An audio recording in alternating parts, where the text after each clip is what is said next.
Hello students. आज हम class 12th की फ्लेमिंगो बुक का चैप्टर नंबर 5 इंडिगो करेंगे। About the author. Louis Fischer was born in Philadelphia. He served as a volunteer in the British Army between 1918 and 1920. Fisher made a career as a journalist and wrote for the New York Times, the Saturday Review, and for European and Asian publications. He was also a member of the faculty at Princeton University. The following is an excerpt from his book, The Life of Mahatma Gandhi. The book has been reviewed as one of the best books ever written on Gandhi by Times Educational Supplement. लेखक के बारे में। Louis Fischer का जन्म Philadelphia में हुआ। उन्होंने 1918 से 1920 तक ब्रिटिश सेना में स्वयंसेवक के रूप में काम किया। फिशर ने पत्रकार के रूप में अपना जीवन शुरू किया तथा उन्होंने the New York times, the Saturday review तथा यूरोपियन एवं एशियन प्रकाशनों के लिए लिखा। वे प्रिंसटन विश्वविद्यालय में शिक्षक भी रहे। प्रस्तुत भाग उनकी पुस्तक the life of Mahatma Gandhi से लिया गया है। टाइम्स एजुकेशनल सप्लीमेंट द्वारा इसे गांधी पर लिखी गई अच्छी पुस्तकों में से एक माना गया है। Notice this expression in the text. Text में दिए गए इन एक्सप्रेशन को ध्यान दो। Infer the meanings from the contents, और कंटेंट्स के संदर्भ में उनके मीनिंग बतलाइए। अर्ज द डिपार्चर, जाने का आग्रह करना। Harbour a man like me, मेरे जैसे व्यक्ति को शरण देना। कॉन्फ्लिक्ट ऑफ ड्यूटीज, कर्तव्यों का संकट। सी के प्रॉप, सहारा ढूंढना।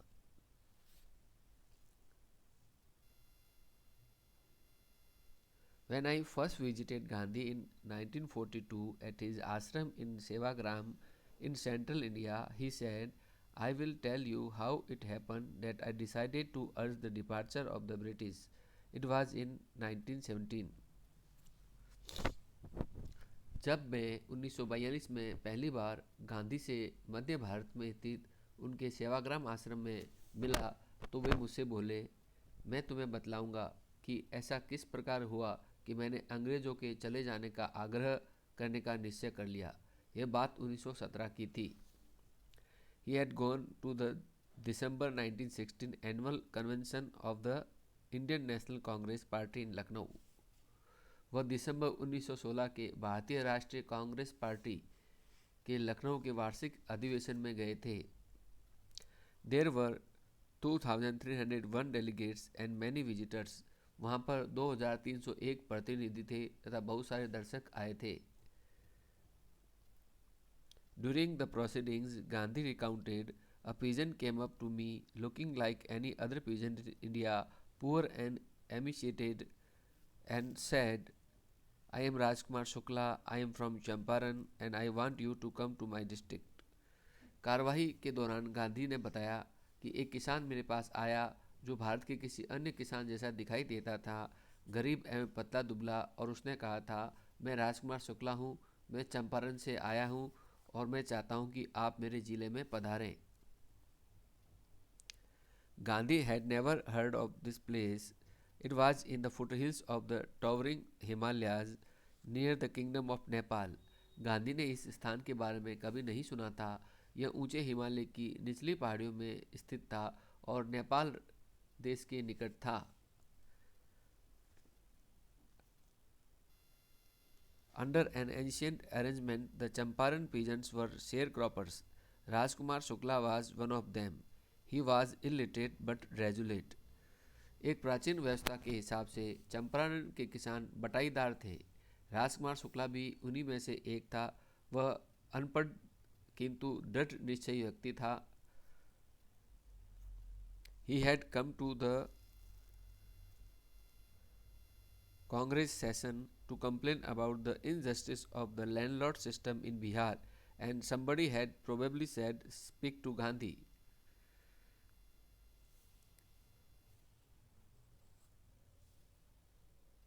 वह कांग्रेस के अधिवेशन में बिहार की जमींदारी प्रथा के अन्याय के बारे में शिकायत के लिए आया था और शायद किसी ने उसको कहा था, गांधी से बात करो।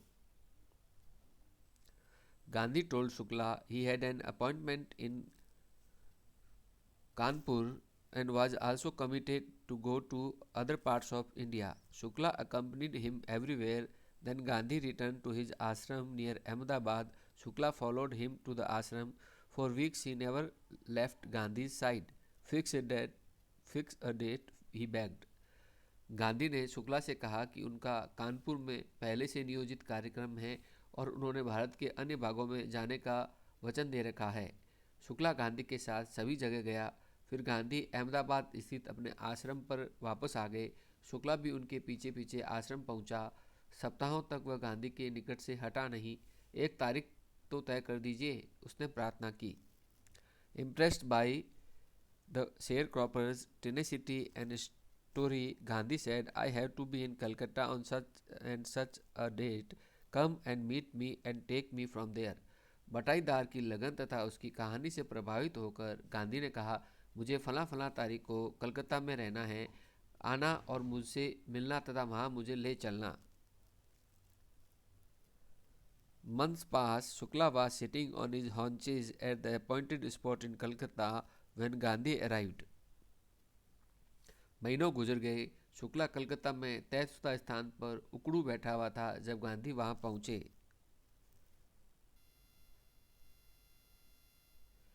He waited till Gandhi was free. Then the two of them boarded a train for the city of Patna in Bihar. There Shukla led him to the house of a lawyer named Rajendra Prasad, who later became president of the Congress Party and of India. वह तब तक इंतजार करता रहा जब तक गांधी जी को फुर्सत नहीं मिल गई। फिर दोनों बिहार के पटना शहर के लिए एक रेल में बैठ गए। वहाँ शुक्ला उन्हें एक वकील के घर ले गया जिसका नाम राजेंद्र प्रसाद था, जो बाद में कांग्रेस दल का अध्यक्ष बन गया तथा भारत का राष्ट्रपति भी। Rajendra Prasad was out of town, but the servants knew Shukla as a poor yeoman who pestered their master to help the indigo sharecroppers. Rajendra Prasad शहर से बाहर थे, लेकिन उनके नौकर शुक्ला को एक गरीब किसान के रूप में जानते थे जो उनके मालिक को नील की खेती करने वाले बटाईदारों की मदद करने हेतु परेशान करता रहता था। So they let him stay on the grounds with his companion Gandhi, whom they took to be another peasant. इसलिए उन्होंने शुक्ला को अहाते में उसके साथी गांधी के साथ ठहरने दिया। उन्होंने गांधी को एक और किसान समझ लिया।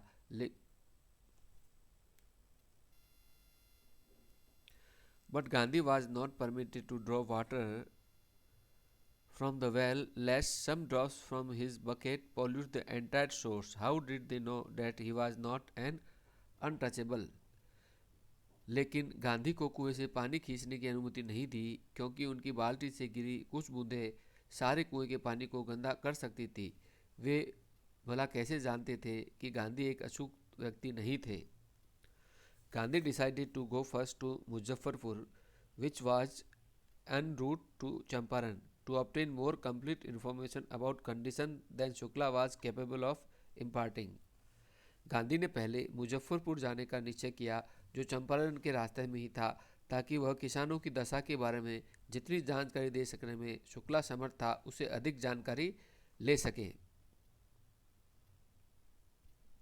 He accordingly sent a telegram to Professor J.B. Kripalani of the Arts College in Muzaffarpur, whom he had seen at Tagore's Shantiniketan School. इसके हिसाब से उन्होंने मुजफ्फरपुर के आर्ट्स कॉलेज के प्रोफेसर जे.बी. कृपलानी को एक टेलीग्राम भेजा। इन्हें गांधी ने टैगोर के शांति निकेतन स्कूल में देखा था। The train arrived at midnight 15 April 1970. Rail आधी रात को पहुंची 15 अप्रैल 1917 को।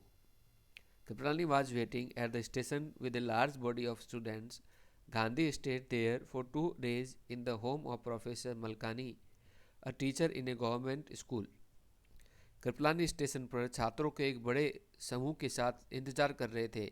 गांधी वहां प्रोफेसर मलकानी के घर पर 2 दिन ठहरे।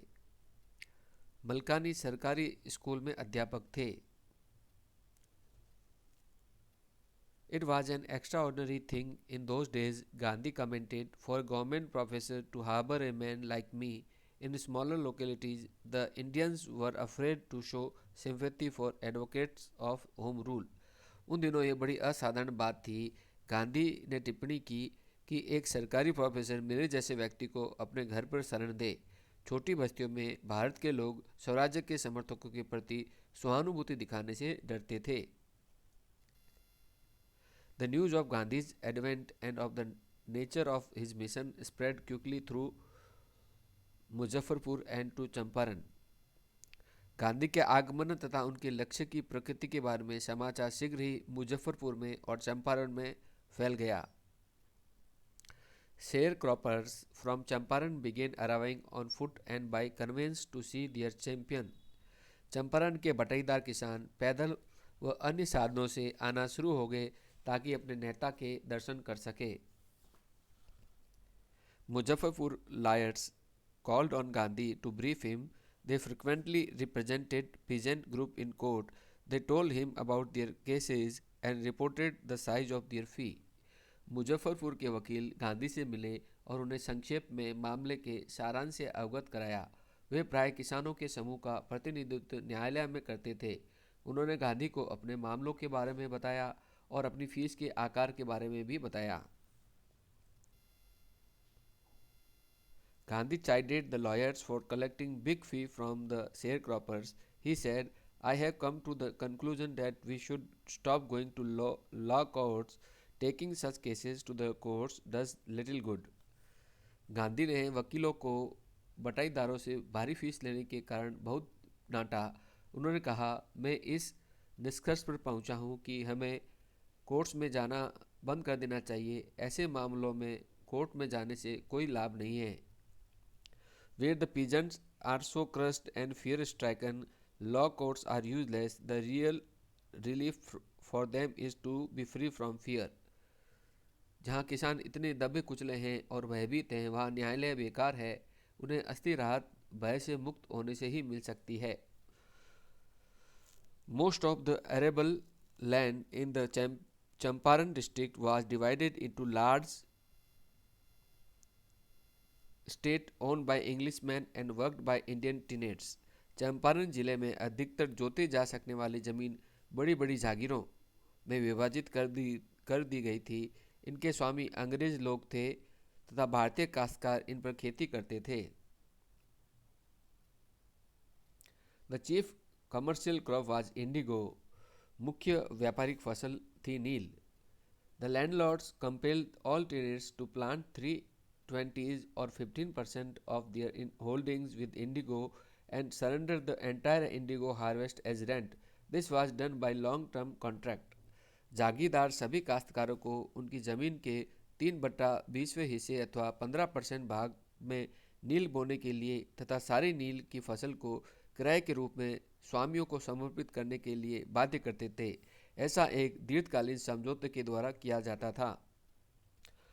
Presently, the landlords learned that Germany had developed synthetic indigo.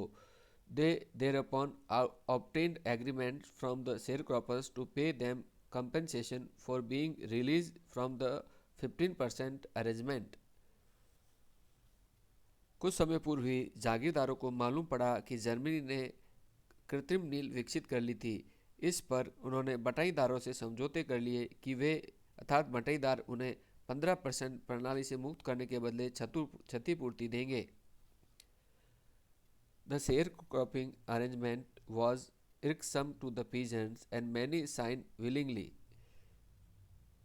बटाईदारी की व्यवस्था काश्तकारों के लिए कष्टपूर्ण थी और कई काश्तकारों ने स्वेच्छा से इस समझौते पर हस्ताक्षर कर दिए। Those who resisted engaged lawyers. The landlord hired thugs. जिन्होंने इसका विरोध किया उन्होंने इस कारण वकील रख लिए और जमींदारों ने ठगों को किराए पर रख लिया। Meanwhile, the information about synthetic indigo reached the illiterate peasants who had signed and they wanted their money back. इस दौरान कृत्रिम नील के बारे में सूचना अनपढ़ काश्तकारों के पास पहुंची। जिन्होंने हस्ताक्षर कर दिए थे वे अपना पैसा वापस मांगने लगे। At this point Gandhi ji arrived in Champaran. इस बिंदु पर गांधी जी चंपारण आए। He began by trying to get the facts. First, he visited the secretary of the British Landlord Association. The secretary told him that they could give no information to an outsider. Gandhi answered that he was no outsider. उन्होंने तथ्य जुटाने शुरू कर दिए। सर्वप्रथम वे British lands Lord's association, अंग्रेज जागीरदारों का एक संगठन के सचिव से मिले। सचिव ने उनसे कहा कि वे किसी बाहर वाले व्यक्ति को कोई सूचना नहीं दे सकते। गांधी जी ने उत्तर दिया कि वह कोई बाहर वाले व्यक्ति नहीं थे। Next, Gandhi called on British official commissioner of the Tirhut division in which the Champaran district lay. The commissioner, Gandhi reports, proceeded to bully me and advise me forthwith to leave Tirhut. इसके बाद वे तिरुहत division के सरकारी अंग्रेज commissioner के पास गए। चंपारण जिला उसी division में पड़ता था। गांधी जी बताते हैं, कमिश्नर ने मुझे धमकाना शुरू कर दिया और तिरुहत से तुरंत चले जाने का परामर्श दिया। Gandhi did not leave. Instead, he proceeded to Motihari, the capital of Champaran. Several lawyers accompanied him. All at the railway station, a vast multitude greeted Gandhi. Gandhi ji नहीं गए, इसके बजाय वे मोतिहारी की तरफ चल दिए। मोतिहारी चंपारण की राजधानी थी। उनके साथ कई वकील भी चले। स्टेशन पर एक विशाल भीड़ ने गांधी का स्वागत किया।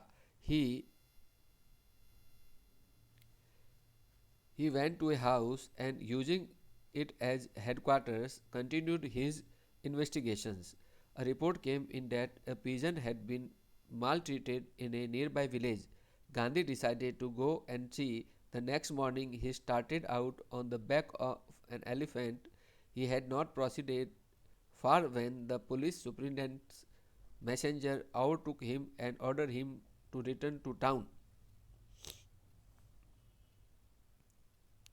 वे एक घर पर गए और इससे मुख्यालय के रूप में काम में लेने लगे और अपनी जांच पड़ताल को जारी रखा। एक सूचना आई कि निकट के गांव में एक काश्तकार के साथ बुरा व्यवहार किया गया। गांधी ने जाकर देखने का निश्चय किया। अगली सुबह वह हाथी पर बैठकर रवाना हुए। वे अभी ज़्यादा दूर नहीं गए थे कि पुलिस अधीक्षक का दूत आ पहुंचा और उन्हें आदेश दिया कि वे उसकी गाड़ी से वापस शहर लौट जाएं।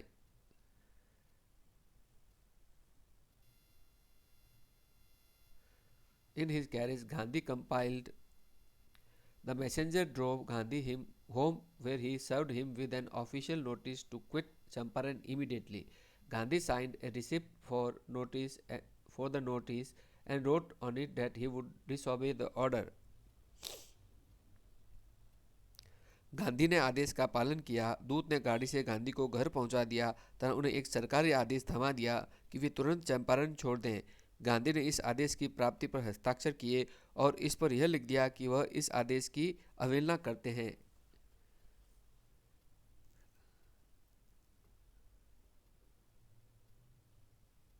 In consequence, Gandhi received a summons to appear in court the next day. परिणाम स्वरूप गांधी को अगले दिन कोर्ट में उपस्थित होने का आदेश दिया गया। All night Gandhi remained awake. He telegraphed Rajendra Prasad to come from Bihar with influential friends. He sent instruction to the ashram. He wired a full report to the Viceroy. पूरी रात गांधी जागते रहे। उन्होंने बिहार से राजेंद्र प्रसाद को प्रभावशाली मित्रों के साथ आने के लिए टेलीग्राम भेजा। उन्होंने आश्रम को निर्देश भेजे। उन्होंने वायसराय को तार द्वारा पूरी रिपोर्ट भेजी। Morning found the town of Motihari black with peasants. They did not know Gandhi's record in South Africa. They had merely heard that a Mahatma who wanted to help them was in trouble with the authorities. सुबह मोतिहारी शहर किसानों की भीड़ से काला पड़ गया। उन्होंने दक्षिण अफ्रीका में गांधी जी के कार्य के बारे में कुछ भी नहीं जान रखा था। उन्होंने केवल यह सुना था कि एक महात्मा जो उनकी सहायता करना चाहता था अधिकारी गणों के साथ उलझ गया था। Their spontaneous demonstration in thousands around the courthouse was the beginning of their liberation from fear of the British. न्यायालय के भवन के चारों ओर हजारों की संख्या में उनका स्वतः प्रदर्शन अंग्रेजों के भय से उनकी मुक्ति की शुरुआत थी। The officials felt powerless without Gandhi's cooperation. He helped them regulate the crowd. He was polite and friendly. He was giving them concrete proof that their might, hitherto dreaded and unquestioned, could be challenged by Indians.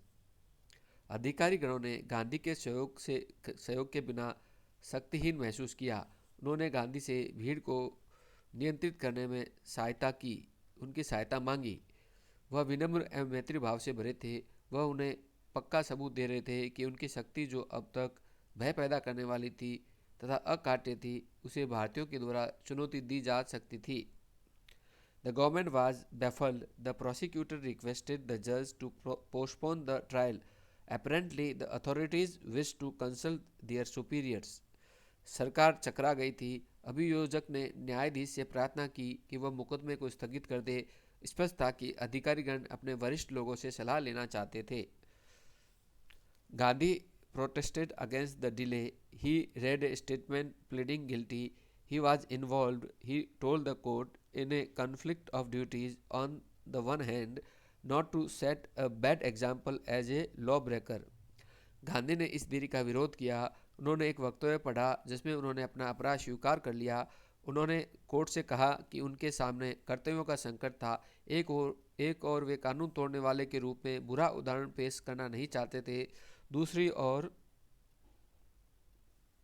on the other hand, to render the humanitarian and national service for which he had come.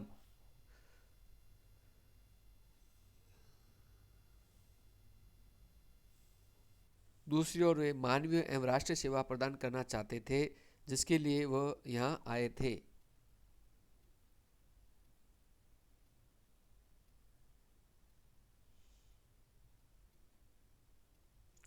He disregarded the order to leave, not for want of respect for lawful authority, but in obedience to the higher law of our being, the voice of conscience. He asked the penalty due.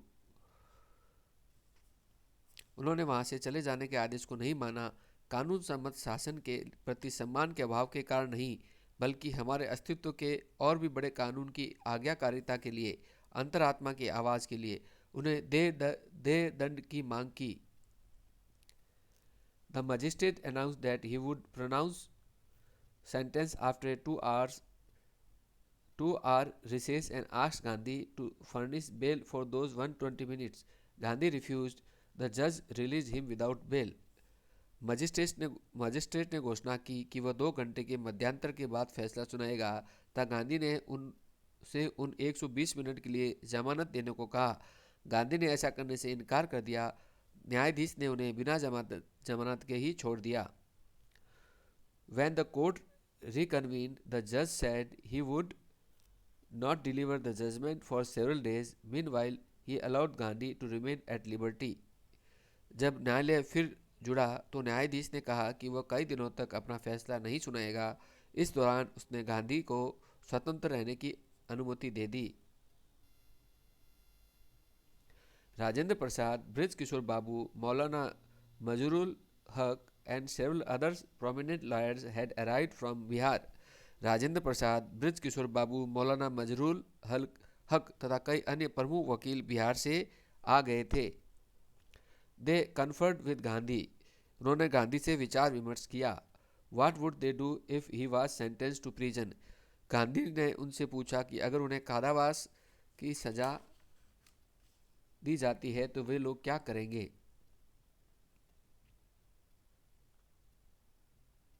Why? The senior lawyer replied, they had come to advise and help him. If he went to jail, there would be nobody to advise and they would go home.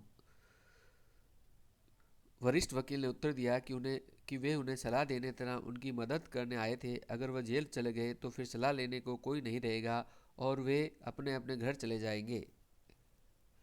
What about the injustice to the sharecroppers? Gandhi demanded. फिर बटाईदारों के साथ होने वाले अन्याय का क्या होगा? गांधी ने पूछा। The lawyers withdrew to consult. वकील परस्पर विचार विमर्श के लिए पीछे हट गए। Rajendra Prasad has recorded the upshot of their consultations. They thought amongst themselves that Gandhi was totally a stranger and yet he was prepared to go to prison for the sake of the peasants, if they, on the other hand, being not only residents of the adjoining districts but also those who claim to have served these peasants, should go home, it would be shameful desertion.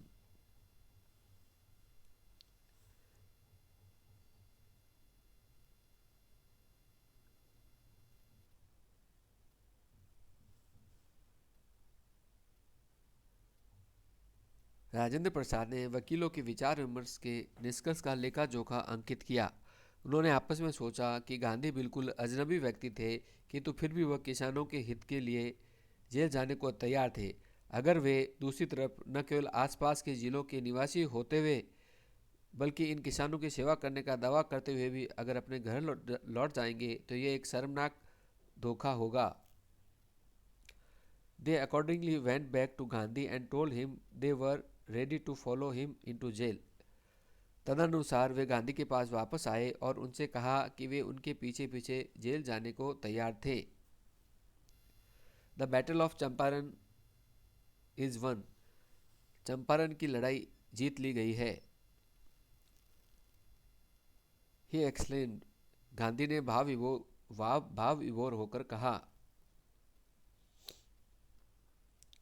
Then he took a piece of paper and divided the group into pairs and put down the order in which each pair was to court arrest. फिर उन्होंने कागज का एक टुकड़ा लिया और वकीलों के दल को जोड़ों में विभाजित कर दिया, तब प्रत्येक जोड़े के द्वारा गिरफ्तारी के लिए क्रम निर्धारित कर दिया। Several days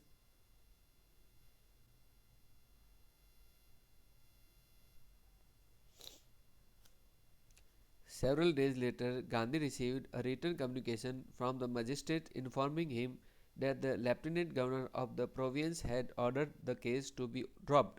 Civil disobedience had triumphed the first time in modern India. कई दिनों के बाद गांधी ने मजिस्ट्रेट से एक लिखित संदेश प्राप्त किया जिसमें उन्हें सूचित किया गया था कि उस प्रदेश के लेफ्टिनेंट गवर्नर ने गांधी के विरुद्ध मामले को निरस्त करने का आदेश दिया था। आधुनिक भारत में पहली बार सविनय अवज्ञा की विजय हो गई थी। Gandhi and the lawyers now proceeded to conduct a far-flung inquiry into the grievances of the farmers. Depositions by about 10,000 peasants were written down and notes made on other evidence. Documents were collected. The whole area throbbed with the activity of the investigators and the vehement protests of the landlord. Gandhi तथा अन्य वकीलों ने अब किसानों की शिकायतों के बारे में व्यापक जांच करने की योजना बनाई। करीब 10,000 काश्तकारों के बयान लिखे गए तथा अन्य प्रमाण के आधार पर टिप्पणियां तैयार की गई, दस्तावेज जुटाए गए। समस्त क्षेत्र जांचकर्ताओं की गतिविधियों एवं जमींदारों के जोरदार विरोध स्वरों में से स्पंदित हो गया। In June Gandhi was summon to sir Edward Gait the lieutenant governor. June के महीने में गांधी को sir Edward Gait lieutenant governor के पास बुलाया गया। Before he went, he met leading associates and again led detailed plans for civil disobedience if he should not return. तो जून के महीने में गांधी को sir Edward Gait lieutenant governor के पास बुलाया जाने से पूर्व गांधी अपने प्रमुख साथियों से मिले और पुनः उन्होंने सविनय अवज्ञा की विस्तृत योजनाएं बनाई अगर वह वापस न लौटे। Gandhi had 4 protracted interviews with the lieutenant governor who as a result appointed an official commission of inquiry into the indigo sharecroppers situation. Gandhi के लेफ्टिनेंट गवर्नर के साथ 4 दीर्घकालीन साक्षात्कार हुए। परिणाम स्वरूप उसने नील के बटाईदार किसानों की स्थिति की जांच के लिए एक सरकारी आयोग की नियुक्ति कर दी। The commission consisted of landlords, government officials and Gandhi as the sole representative of the peasant. इस आयोग में शामिल थे जमींदार, सरकारी अधिकारी तथा काश्तकारों के एकमात्र प्रतिनिधि के रूप में गांधी स्वयं।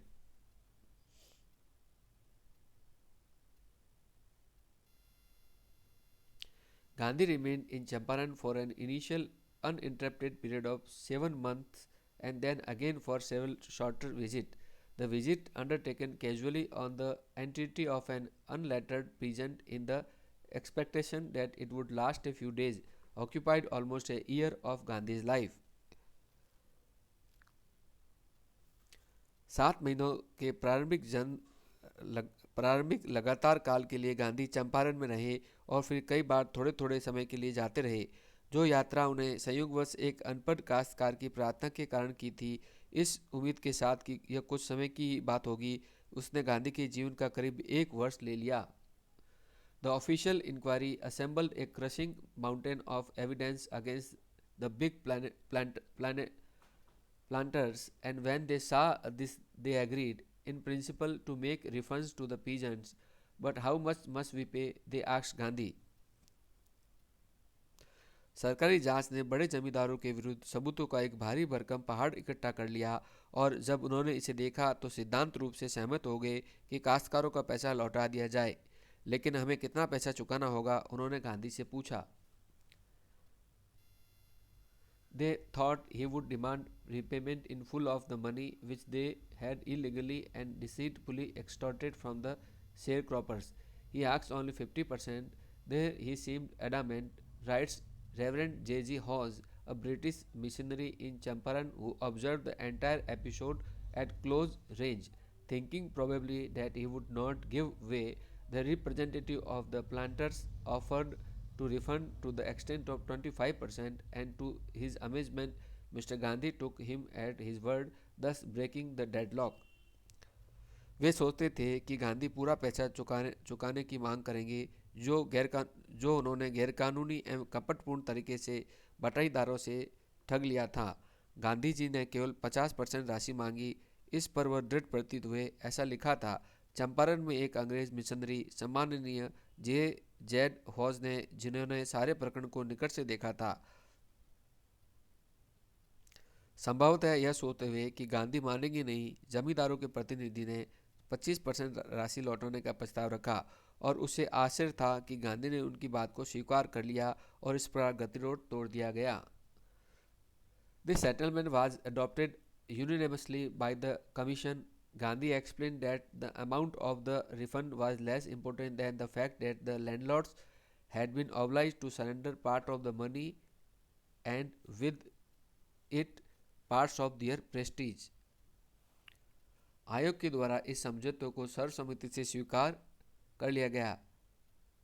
गांधी ने स्पष्ट किया कि वापस लौटाए जाने वाले रकम की मात्रा कम महत्वपूर्ण थी, अपेक्षाकृत इस तथ्य के कि जमींदार पैसे का एक हिस्सा वापस लौटाने को बाध्य हुए, और इसके साथ ही अपनी प्रतिष्ठा के एक हिस्से को भी। Therefore, as far as the peasants were concerned, the planters had behaved as lords above the law.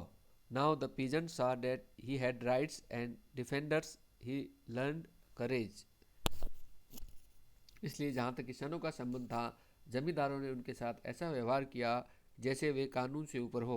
अब काश्तकार ने देख लिया कि उसके भी अधिकार थे, और उन अधिकारों के रक्षक भी। उसने साहस रखना सीख लिया। Events justified Gandhi's position. Within a few years, the British planters abandoned their estates, which reverted to the peasants. Indigo sharecropping disappeared.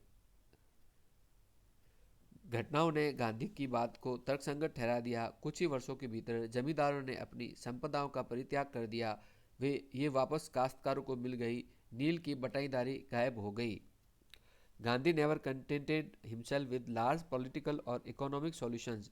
He saw the cultural and social backwardness in the Champaran villages and wanted to do something about it immediately. Gandhi स्वयं को बड़े राजनीतिक अथवा आर्थिक समाधानों से कभी संतुष्ट नहीं करते थे। उन्होंने चंपारण के गांव में सांस्कृतिक एवं सामाजिक पिछड़ेपन को देखा और तुरंत इस बारे में कुछ करना चाहा। उन्होंने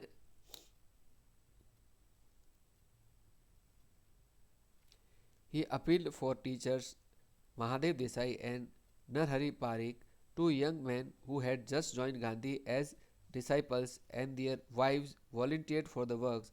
Several more came from Bombay, Pune, and other distant parts of the land. Devdas, Gandhi's youngest son, arrived from the ashram, and so did Mrs. Gandhi. Primary schools were opened in 6 villages. Kasturbai taught the ashram rules on personal cleanliness and community sanitation.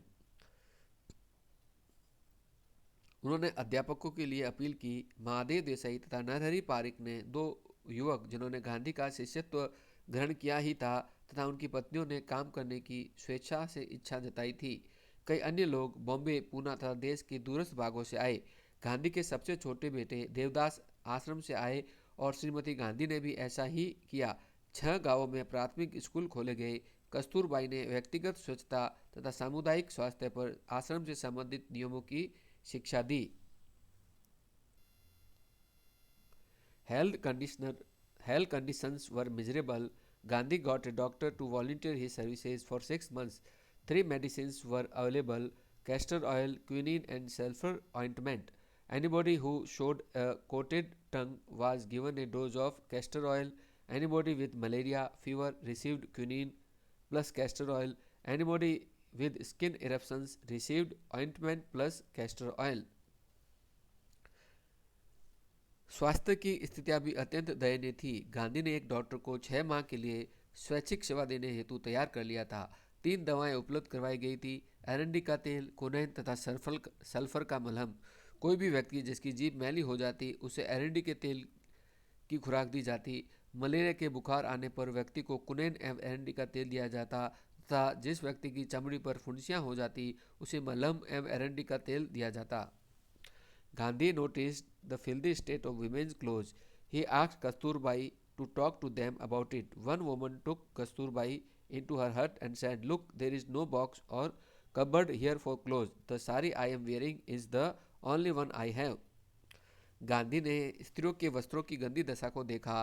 उन्होंने कस्तूरबाई को इस बारे में उनसे बात करने को कहा। एक स्त्री कस्तूरबाई को उसकी झोपड़ी में ले गई और बोली, देखो, कपड़ों के लिए न तो कोई बॉक्स है और न ही कोई अलमारी। जो साड़ी मैंने पहन रखी है वही एकमात्र साड़ी मेरे पास है। During his long stay in Champaran, Gandhi kept a long distance watch on the ashram. He sent regular instruction by mail and asked for financial accounts. Once he wrote to the residents that it was time to fill in the old latrine trenches and dig new ones, otherwise the old ones would begin to smell bad. Champaran में उनके लंबे प्रवास के दौरान गांधी ने आश्रम पर लंबी दूरी से निगाह बनाए रखी।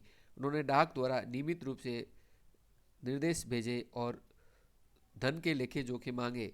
एक बार उन्होंने आश्रम के निवासियों को लिखा कि वे शौचालयों की पुरानी खाइयों को भर दें और नई खाइयां खोद लें, नहीं तो पुरानी खाइयों से दुर्गंध आने लगेगी। The Champaran episode was a turning point in Gandhi's life. What I did, he explained, was a very ordinary thing. I declared that the British could not order me about in my own country. Champaran की घटना गांधी के जीवन में एक नया मोड़ थी। जो मैंने किया, उन्होंने स्पष्ट किया, यह बहुत साधारण चीज़ थी। मैंने घोषणा कर दी कि अंग्रेज मुझ पर मेरे ही देश में हुक्म नहीं चला सकते। But Champaran did not begin as an act of defiance. It grew out of an attempt to alleviate the distress of large number of poor peasants.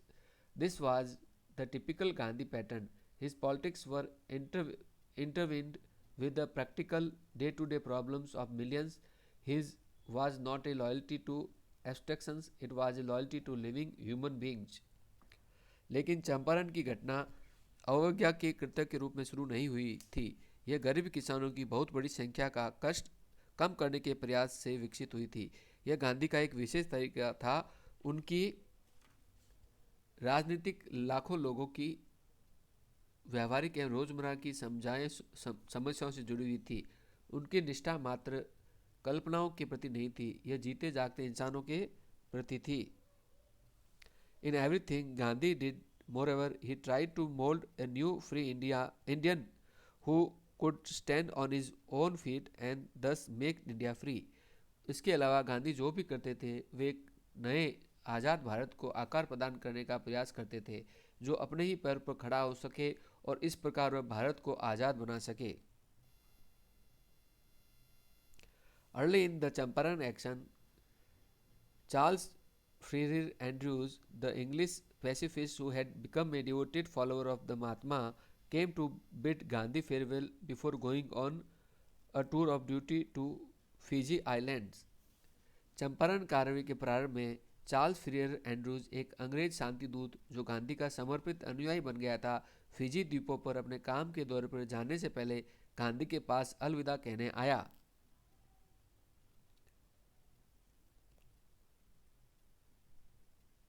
Gandhi's lawyer friends thought it would be a good idea for Andrews to stay in Champaran and help them.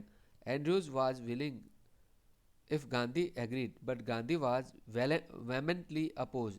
He said, "You think that in this unequal fight it would be helpful if we have an Englishman on our side? This shows the weakness of your heart. The cause is just and you must rely upon yourselves to win the battle. You should not seek a prop in Mr. Andrews because he happens to be an Englishman." Gandhi के वकील मित्रों ने सोचा कि यह एक अच्छा विचार रहेगा कि एंड्रूज चंपारण में रहे और उनकी मदद करे। एंड्रूज ऐसा करने का इच्छुक था बशर्ते गांधी सहमत हो, लेकिन गांधी इस विचार के सख्त विरोध में थे। वह बोले, आप लोग यह सोचते हो कि इस असमान लड़ाई में यह अच्छा रहेगा कि एक अंग्रेज हमारे पक्ष में हो। यह बात आपके हृदय की कमजोरी को बतलाती है। हमारा लक्ष्य न्याय संगत है। अन्य लोगों को अपने आप पर भरोसा रखना होगा लड़ाई जीतने के लिए। आप लोगों को मिस्टर एंड्रूज में सहारा नहीं ढूंढना चाहिए केवल इस कारण से कि वह एक अंग्रेज हैं। He had read our minds correctly, Rajendra Prasad comments, and we had no reply. Gandhi in this way taught us a lesson in self-reliance. Gandhi ने हमारे मन को सही तरह से पढ़ लिया था, राजेंद्र प्रसाद टिप्पणी करते हैं, और हमारे पास कोई उत्तर नहीं था। इस प्रकार गांधी ने हमें आत्मनिर्भरता का पाठ सिखाया। Self reliance, Indian independence and help to sharecroppers were all bound together. आत्मनिर्भरता, भारत की स्वतंत्रता तथा बटाईदार काश्तकारों की मदद सभी एक दूसरे से बंधे हुए थे। अब हम सीक्वेंस वाइज इसके वर्ड मीनिंग कर लेते हैं। अर्ज, आग्रह करना। डिपार्चर, प्रस्थान करना। कन्वेंशन, सम्मेलन। डेलीगेट्स, प्रतिनिधि। प्रोसीडिंग्स, कार्यवाही। रिकाउंटेड, सुनाया। पेजेंट, किसान। इमेशिएटेड, दुबला पतला। फुट हिल्स, छोटी छोटी पहाड़ियाँ, तलहटी। शेयर क्रॉपर्स, बटाईदार किसान। रेजोल्यूट, दृढ़ संकल्पी। टेनेसिटी, दृढ़ता। हॉन्चेज, नितंब कुल्हे। योमन, कृषक। पेस्टेड, परेशान करता था। पॉल्यूट, गंदा करना। अनटचेबल, अछूत। एन रूट, रास्ते में। इम्पार्टिंग, प्रदान करना। हार्बर, शरण देना। लोकेलिटीज, बस्तियाँ। एडवोकेट्स, समर्थक। होम रूल, स्वराज्य। एडवेंट, आगमन। मिशन, उद्देश्य। ब्रीफ, सारांश। चाइडेड, फटकारना। क्रस्ट, कुचले हुए, दरिद्र। एरेबल, जोतने योग्य। स्टेट्स, संपदा। टीनेट्स, काश्तकार। इंडिगो, नील। होल्डिंग्स, काश्तकारों की जमीन। सिंथेटिक, कृत्रिम। अर्कसम, कष्टपूर्ण। इंगेज्ड, काम पर लगाया। आउटसाइडर, बाहरी व्यक्ति। बुली, धमकाया। फोर्थविथ, तुरंत। वास्ट, विशाल। मल्टीट्यूड, भीड़। हेडक्वार्टर्स, मुख्यालय। माल ट्रीटेड, दुर्व्यवहार किया। ओवरटुक, घेरना। कंप्लाइड, पालन किया। क्विट, चले जाना। समन, कोर्ट का बुलावा। इन्फ्लुएंशियल, प्रभावशाली। अथॉरिटीज, अधिकारीगण। स्पॉन्टेनियस, सहज। डिमॉन्स्ट्रेशन, प्रदर्शन। लिबरेशन, मुक्ति। रेगुलेट, नियंत्रण करना। कॉन्क्रीट, पक्का। प्रोसिक्यूटर, अभियोजक। बैफल्ड, चक्रागना। पोस्टपोन, स्थगित करना। ट्रायल, मुकदमा। प्लीडिंग गिल्टी, अपराध स्वीकार करते हुए। कॉन्फ्लिक्ट, टकराव। रेंडर, प्रदान करना। ह्यूमिटेरियन, मानवीय। कॉन्शियस, अंतरात्मा। रिसेस, मध्यांतर। रिकन्वीन, पुनः जुड़ना। डिलीवर, सुनाना। कन्फर्ड, विचार विमर्श करना। अपशॉट, निष्कर्ष। कंसल्टेशन, विचार विमर्श। डिजर्सन, धोखा, परित्याग। एक्सक्लेम्ड, जोर से बोलना। कोर्ट अरेस्ट, गिरफ्तारी देना। कम्युनिकेशन, संदेश। फारफ्लंज, व्यापक। डिपोजिशंस, बयान। एविडेंस, प्रमाण। डॉक्यूमेंट दस्तावेज, थ्रॉब्ड स्पंदित हो गया, वेमेंट जोरदार, प्रोटेक्टेड दीर्घकालीन, सोल एकमात्र, इनिशियल प्रारंभिक, अनअंटरप्टेड अनवरत लगातार, कैजुअली संयोगवश, एंटिटी प्रार्थना, अनलेटर्ड अनपढ़, क्रशिंग भारी भरकम, इलीगली गैरकानूनी, डिसीटफुली कपटपूर्वक, एक्सटॉर्टेड एंट लिए, एडामेंट जिद्दी, डेडलॉक गतिरोध, एडॉप्टेड स्वीकार कर लिया, यूनानिमसली सर्वसम्मति से, प्रेस्टीज प्रतिष्ठा इज्जत, एबंडन छोड़ दिया, रिवर्टेड लौटा दिया, कंटेंटेड संतुष्ट हो गया, डिसाइपल्स चेले या अनुयायी, वॉलंटियर्ड स्वेच्छा से अपने आप को प्रस्तुत करना, कैस्टर ऑयल एरंडी का तेल, ऑइंटमेंट मलहम, कोटेड मेल जमी हुई, इरप्शंस फुंसियाँ, फिल्थी गंदी, ट्रेंचेज खाइयाँ, डिफायंस अवज्ञा, एलिविएट हल्का करना, डिस्ट्रेस कस्ट, टिपिकल विशिष्ट, इंटरवाइंड गुथा हुआ, एब्स्ट्रैक्शंस कल्पनाएं या विचार, मोल्ड आकार देना, पैसिफिस्ट शांति दूत, प्रॉप सहारा, सेल्फ रिलायंस आत्मनिर्भरता, बाउंड जुड़ा हुआ। आशा है आपको चैप्टर समझ में आया होगा। प्लीज़ लाइक कीजिए, शेयर कीजिए और सब्सक्राइब कीजिए। Thank you.